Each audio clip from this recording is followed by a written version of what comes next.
Muito bom dia, Rivera. Tudo bem com você? Não estou te ouvindo. Vamos lá.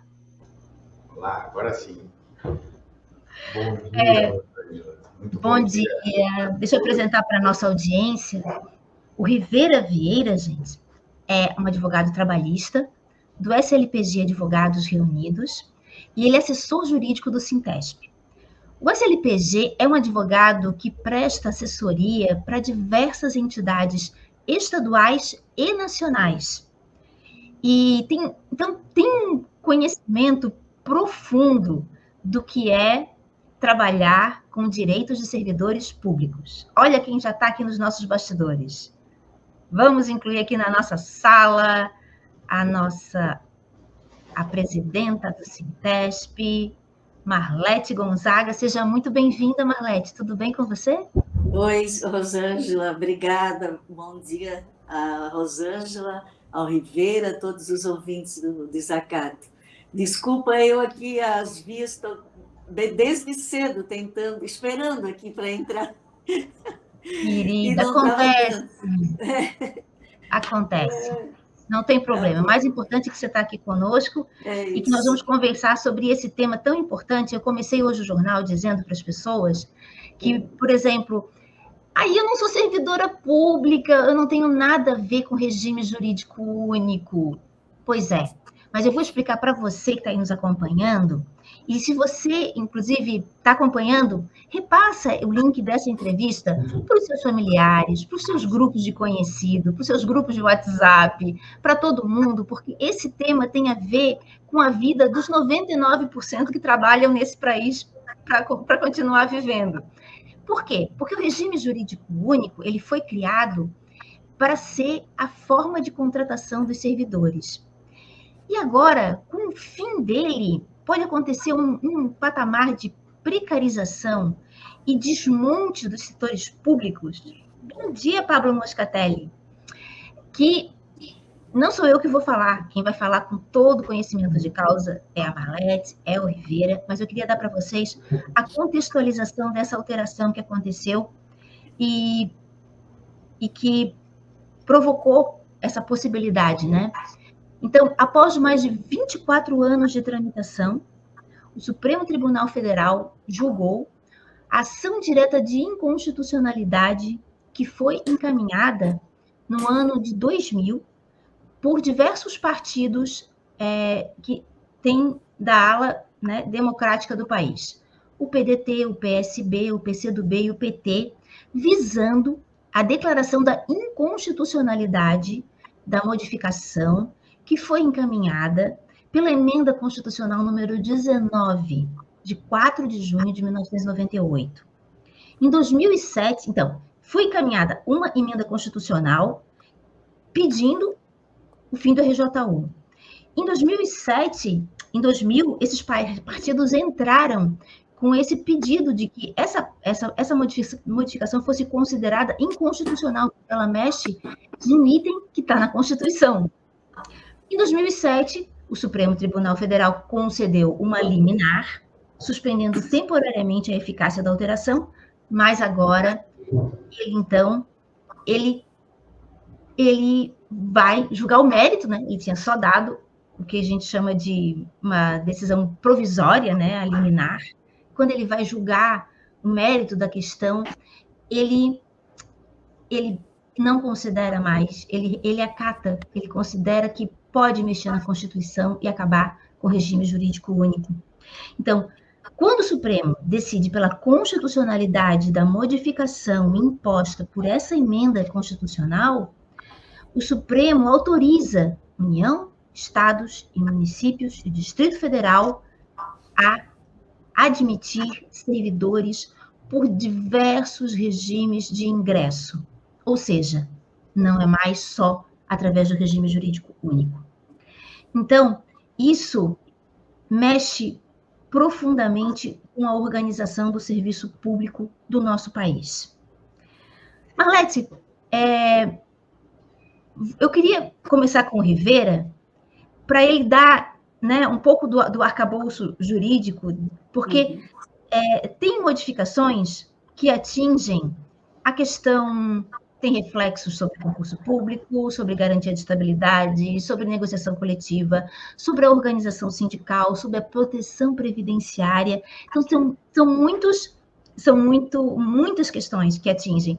Então, eu queria que o Rivera começasse falando, porque eu acho que uma questão que logo chama a atenção, Rivera, é que um dos objetivos da reforma administrativa, que tentou ser encaminhada pelo governo Jair Bolsonaro, era, de certa forma, flexibilizar contra as formas de admissão ao serviço público, né? E a gente já convive, de certa forma, com um patamar de regimes mistos, porque hoje em dia no serviço público a gente já tem setores que foram terceirizados, porque a reforma trabalhista permitiu, né, a terceirização de setores de limpeza, segurança, vigilância. A gente já convive com a possibilidade dos estagiários, então a gente já convive com um determinado patamar, né, de possibilidade.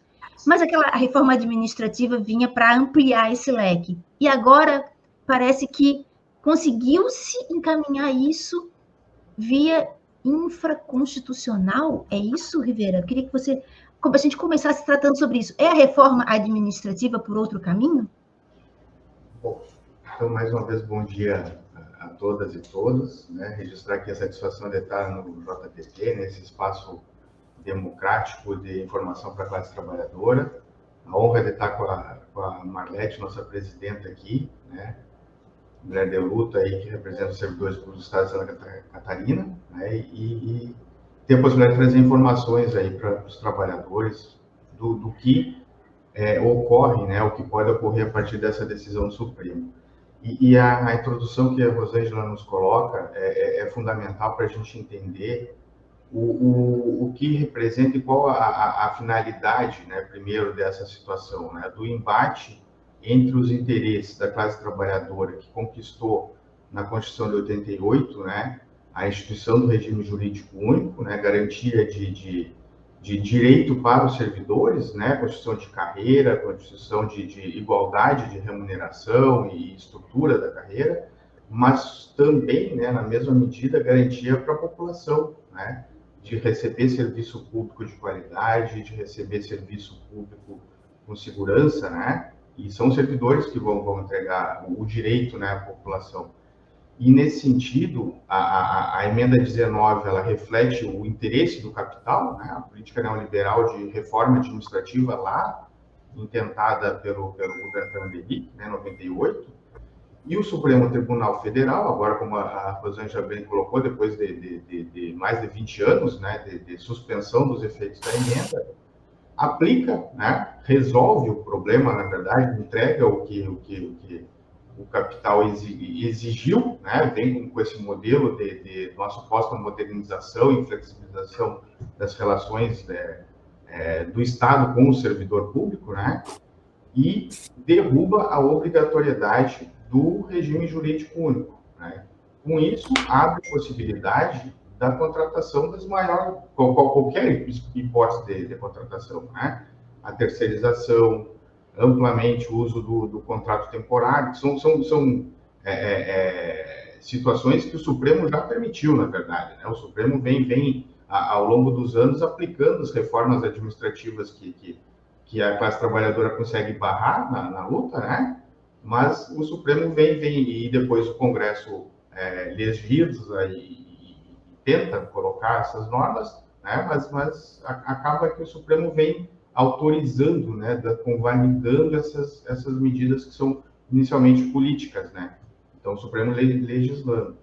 E traz um universo de precarização, né, de qualquer possibilidade de contratação, terceirização, contrato temporário, né, que também bem colocou a Rosângela, nós já vivemos essa realidade. Né? Santa Catarina, especialmente, né, há um número de aproximadamente 70% do funcionalismo público já com contrato precário, né, ACT, temporário, né, mas com as garantias que a Constituição ainda prevê, né, a exigência do concurso público e a estabilidade do servidor, nós ainda temos mecanismos para, judicialmente, né, exigir, politicamente também, que os governos cumpram ou limitem, né, essa espécie de contratação por exemplo, os ACTs, né, façam concurso, nomeiem os servidores concursados, e nesse momento, né, se confirmar, na verdade a decisão já foi tomada, ainda não foi publicada,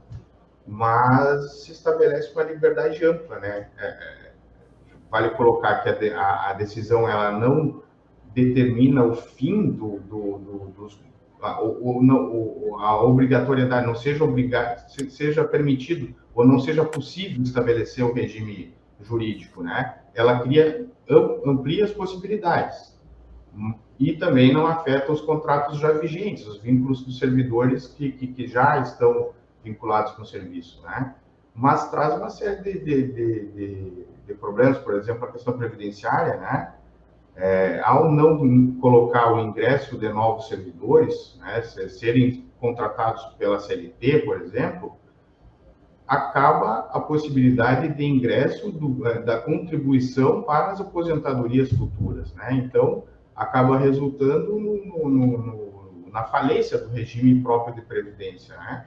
Porque a necessidade de manutenção da capacidade do regime entregar as prestações, aposentadoria e pensões, depende da contribuição dos servidores.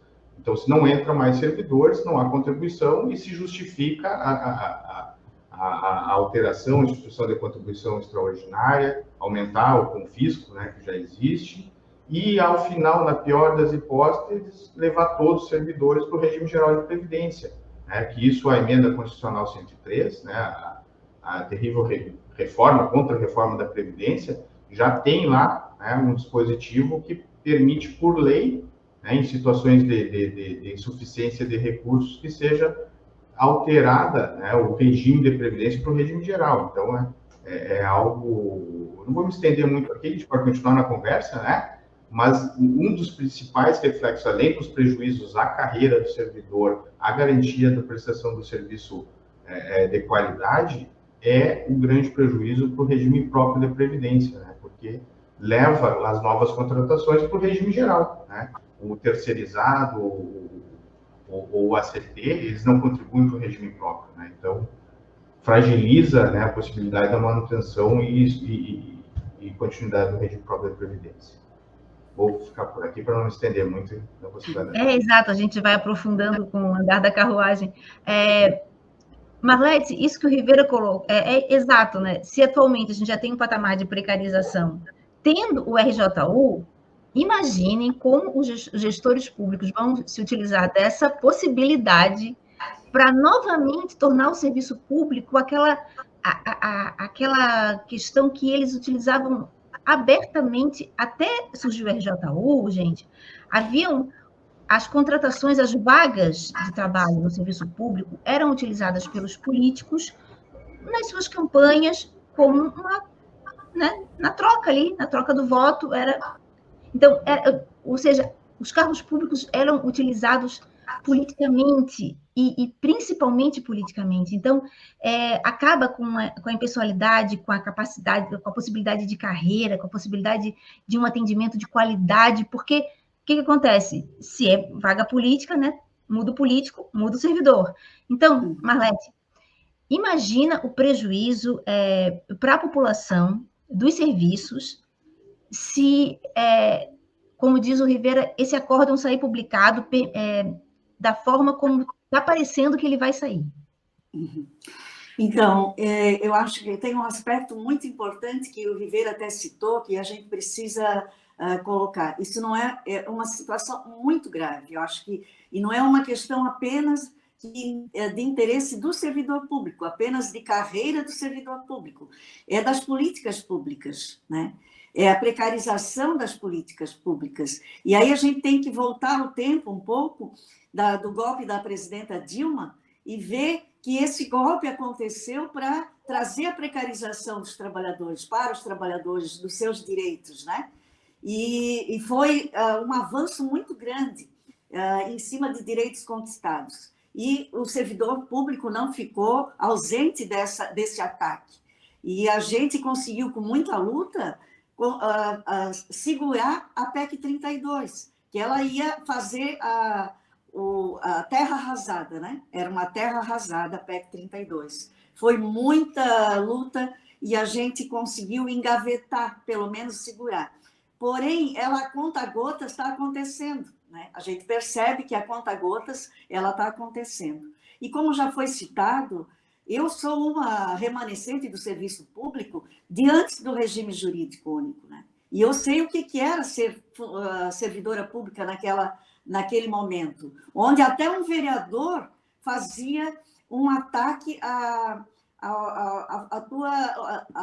tua posição lá dentro do serviço público. Pedia para o prefeito, pedia para o governador, vamos tirar esse, porque não é do nosso lado, vamos botar o outro, que é do meu lado, entendeu? Então, o servidor público é uma classe de trabalhadores que tem uma situação diferenciada, né? Por conta dessa questão ideológica, da questão política. E essa questão tem que ser protegida, né? Primeiro pelo trabalho dele, depois pela permanência dele e pela qualificação que acaba tendo para ocupar aquele cargo, porque ele fica mais tempo naquele cargo e ele presta um serviço mais qualificado, não deixando de dizer que os trabalhadores precarizados, a gente também está junto com eles, sabendo da situação difícil que esses trabalhadores também enfrentam. Porém, a gente sabe que há um rodízio muito grande nesse setor, quando é o trabalhador com contrato temporário, terceirizado, mais precarizado ainda, né? Porque tem um outro patrão que lucra em cima do trabalho dele, que é o terceirizado, né? Então, acho que é contra tudo isso que a gente está discutindo aqui. É para ter um melhor serviço na saúde, é para ter um melhor serviço na educação, é para ter um melhor serviço público para a população. E a população tem que compreender, acho que essa questão, e ver o servidor público como um agente que está ali na ponta prestando um serviço, não como foi vendida uma ideia, né, que ficou muito...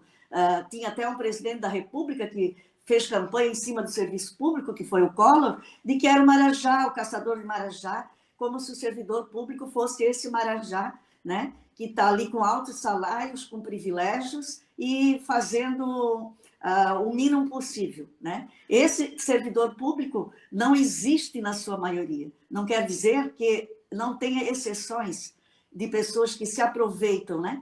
Mas esse servidor público, que a sua maioria é aquele que faz o trabalho.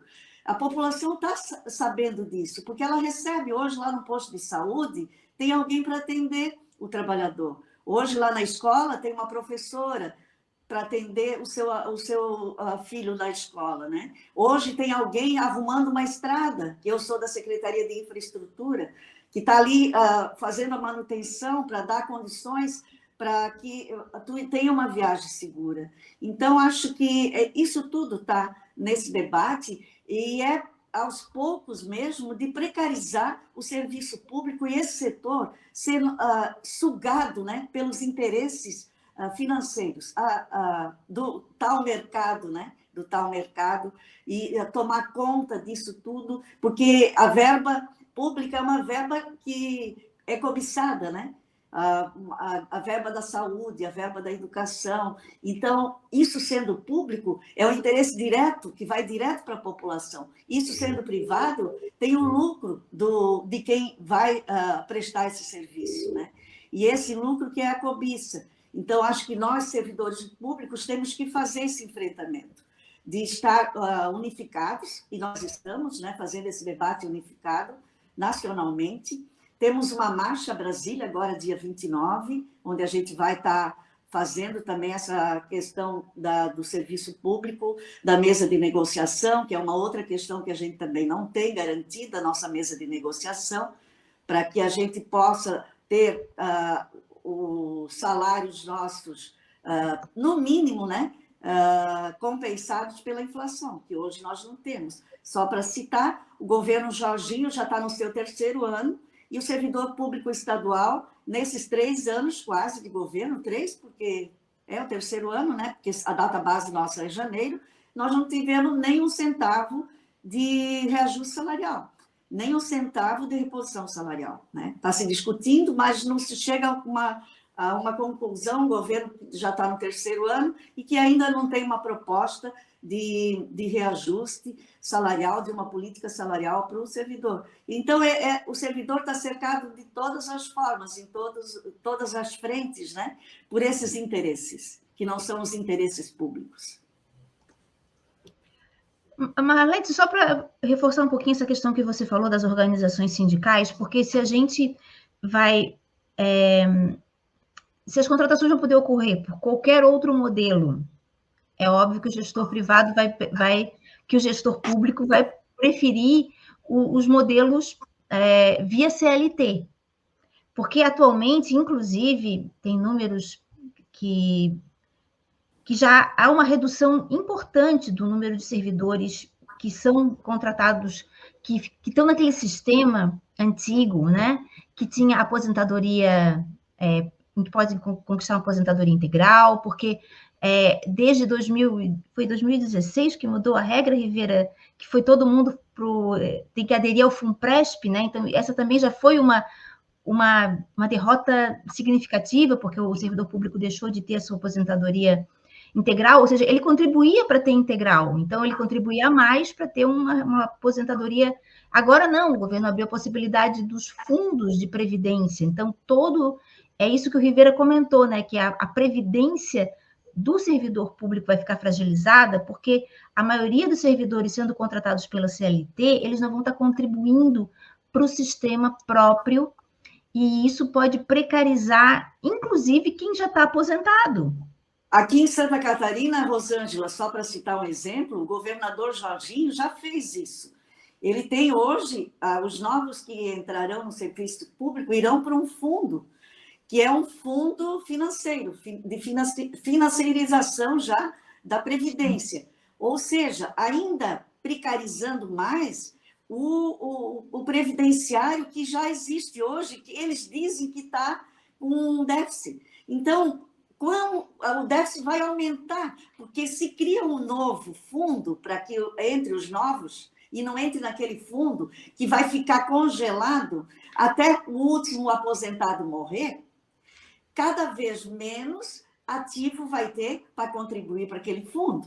Quanto menos tiver para aquele fundo, menos recurso vai ter para pagar os aposentados. Então, a gente sabe que isso foi uma situação muito difícil para a previdência do servidor público de Santa Catarina, que aconteceu já. Então, a gente lutou muito contra, né, essa questão. Ele aproveitou essa mudança junto com aquela questão da discussão dos 14% do confisco e incluiu esse jabutizão aí, né, na lei, onde ele deu uma folguinha mínima para o aposentado, que vai ser gradativo para chegar até 3 salários mínimos a isenção do IPREV, e empurrou isso aí dessa nova previdência aí. Né, Rivera? E só para acrescentar, já que o Rivera vai falar, Rivera, me corrija se eu estou errada, já tem dispositivos na lei que permitem que os atuais aposentados tenham que pagar alíquotas maiores para a Previdência, caso o sistema fique deficitário. Isso já foi garantido, já foi mexido na reforma. Já foi, de fato, já foi, né? A reforma da Previdência, emenda 103, ela criou, né, no artigo 149, a possibilidade da contribuição extraordinária, né? Já prevendo, né, sabendo que o resultado da medida da reforma é a falência do regime, tratando do déficit, né, ocorrendo, poderá instituir, aumentar as contribuições para sanar o déficit, né? E também, né, tem no artigo 40 da Constituição que estabelecido a falência do regime, poderá os servidores do regime serem transportados, né, alterada para o regime geral. Então, assim, é um plano de extinção do serviço público e um plano de extinção do regime próprio da Previdência, né? O plano que está em curso, na verdade, que desde a década de 70 e os trabalhadores conseguem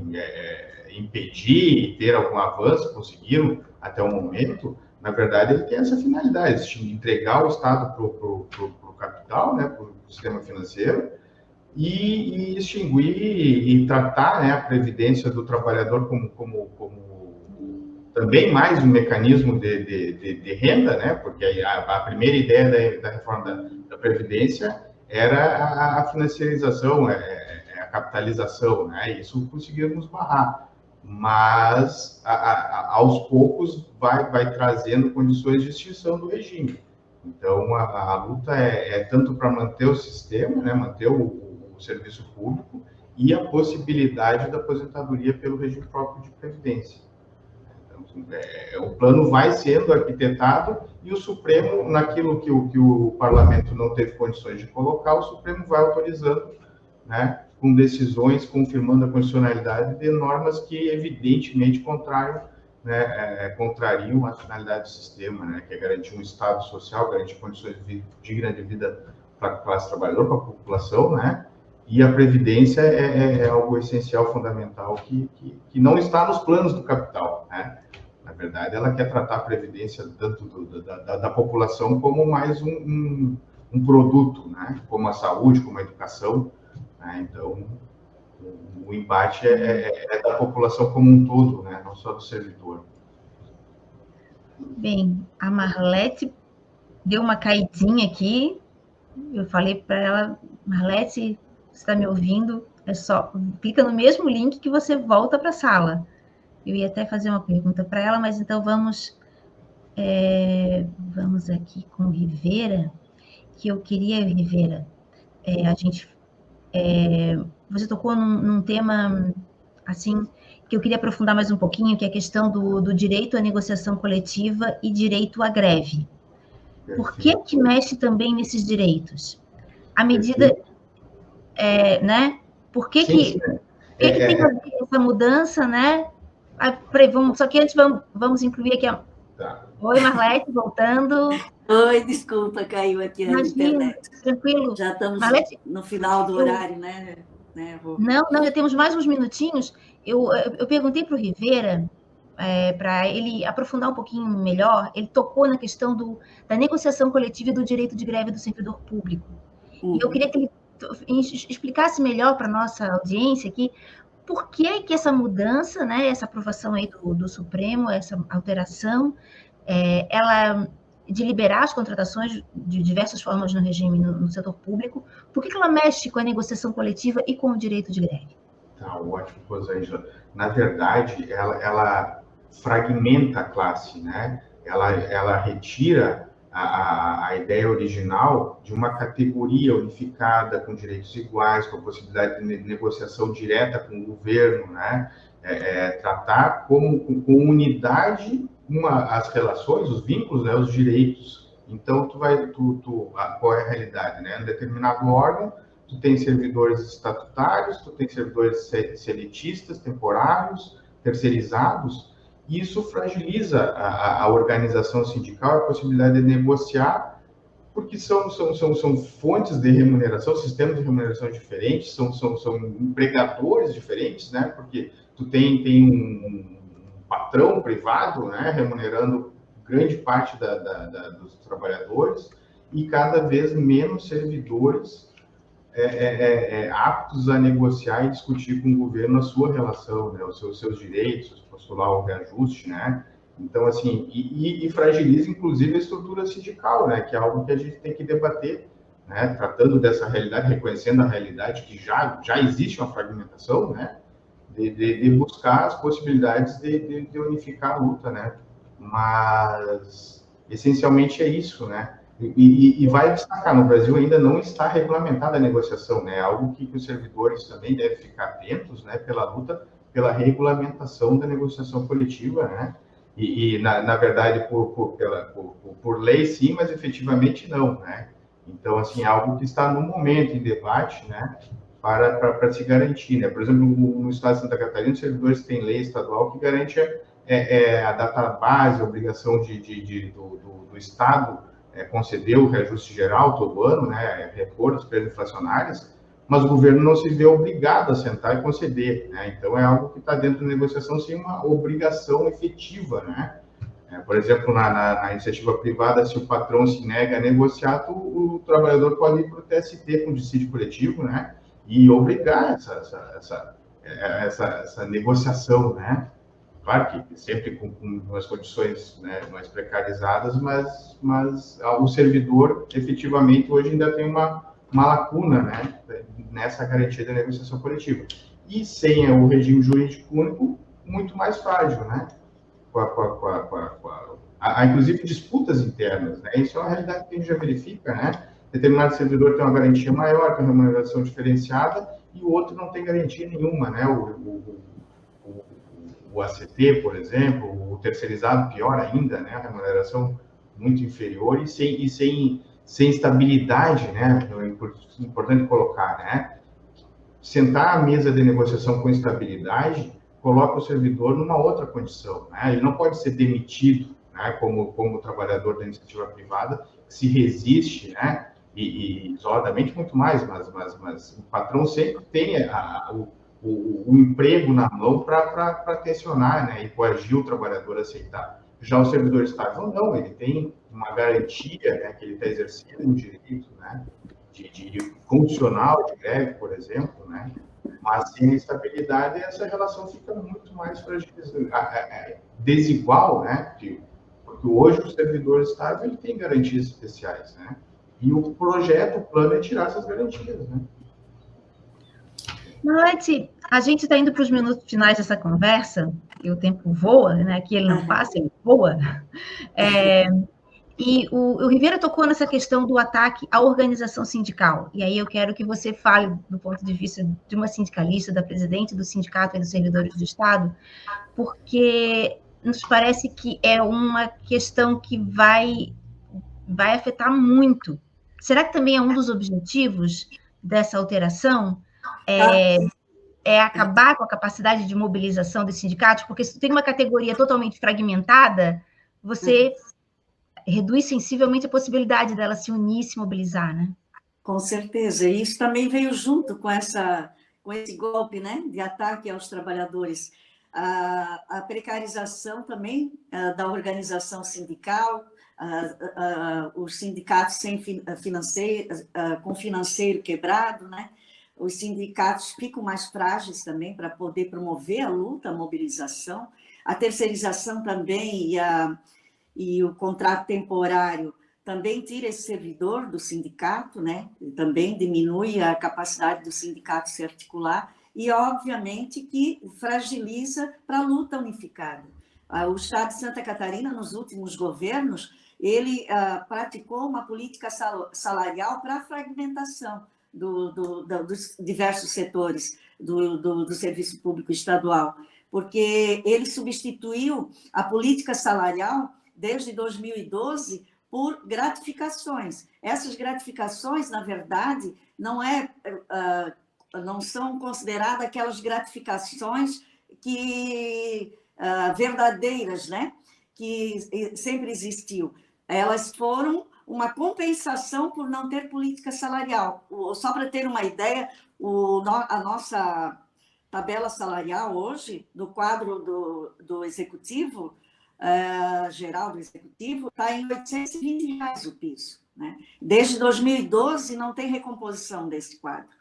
Então, as gratificações vieram substituir, e essa política fragmentou muito. Um servidor contra o outro, até, porque um ganhava, outro não. Um ganhava uma gratificação maior, outro menor, etc. Então, todo esse processo que nós estamos aqui hoje falando, ele tem um objetivo final, é precarizar o serviço público para a população, né? Então, é isso que a gente está tratando aqui. E eu só queria dizer, Rosângela, que a gente está atuando também, e até teve um seminário do qual o doutor Luiz Fernando participou, em Brasília, no último dia 11 de março, onde se discutiu essa questão, né, do regime jurídico único. Quem quiser também acessar, está disponível aquele seminário na internet, a Frente Parlamentar, né, em Defesa do Serviço Público, Alice Portugal, que é deputada, ela organizou esse seminário, né, foi um seminário muito importante para fazer esse debate, onde os sindicatos estiveram presentes, as federações, confederações. O Sintesp também faz parte de uma federação, que é a FENASEP, nossa federação, que organiza os sindicatos do serviço público estaduais, né, no Brasil, e a gente também está presente nessa federação. Eu sou secretária-geral até dessa federação, né? E então a gente está presente também até na direção dessa federação. E a gente está atuando também com a PEC, na proposta de uma PEC, né? Para fazer deixa eu ver aqui dessa PEC, tem 132 assinaturas já nessa PEC, nessa proposta para revogar a emenda 19, né? Então, já tem 132 assinaturas, precisa 172 assinaturas. Logo, a gente vai conseguir, a gente está fazendo todo um trabalho para poder fazer a apresentação dessa PEC, que vai revogar a emenda 19 de 98, e para restabelecer a obrigatoriedade do regime jurídico único, né? A gente também está fazendo um diálogo com o Ministério, através da nossa ministra, Esther Dweck, para que ela também se envolva nessa questão, né? Que é a ministra da Gestão e Inovação em Serviços Públicos, né? A Esther Dweck. Então, a gente está articulando com o Executivo, com o Legislativo e também com os servidores na mobilização, né? A gente está atuando em 3 frentes, para que a gente não tenha mais revés do que nós já tivemos, né? Nessa questão. Fazer avançar aqueles direitos que a gente perdeu, avançar no que a gente ainda acha que tem direito e evitar que essa sanha, né? Essa sanha em cima do serviço público, ela possa ser estancada. Então, a gente convoca, né, todos os servidores a estar mobilizados nessa causa, que é uma causa de todos nós. 29, a gente está também contribuindo para estar em Brasília, 29 de abril. Quem pudesse se dirigir a Brasília, sai dia 28 e volta dia 30, né? Então, dia 1º já está de volta em Florianópolis, em Santa Catarina, para a gente fazer esse movimento de rua também de mobilização. Exatamente. O presidente Lula pediu, me pressionem. Então, vamos lá, gente. Caravana Brasília, vamos lá pressionar. É muito importante essa questão de manter a contratação pelo RJU, para que a gente consiga lutar pela defesa dos serviços públicos de qualidade, gratuitos, como a população precisa, né, e anseia. Então, eu queria agradecer muito a presença da Marlete e do Rivera aqui, nessa manhã, que nós estamos celebrando o aniversário de Raul Fittipaldi. Então, é uma manhã muito feliz para todos e todas nós aqui do Portal do Zacato, da Cooperativa Comunicacional Sul. Então, desejo para vocês uma ótima quinta-feira e continuamos em contato e seguindo. Obrigada. Parabéns, Raul. Parabéns para o Raul. Tudo bom. Beijão. Na sequência, a gente volta com mais informes